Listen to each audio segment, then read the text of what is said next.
In this video, I'm going to show you how to create an image for one social platform or for your blog, and then use the same image with different dimensions for a different site. I'm Rebecca Livermore, the Office Creative.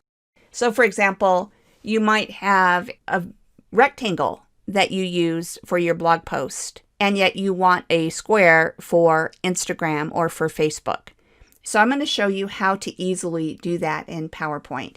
So let's say that this is the image that I want to use for my blog, and yet I also want to be able to do the same image on Instagram.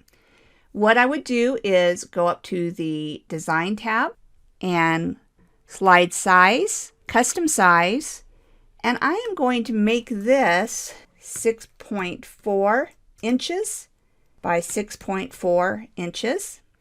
And you'll see how that became square. But let's say that you thought, oh gosh, I don't really like that. Let me try a different one. And you're going to have to fiddle with it a little bit.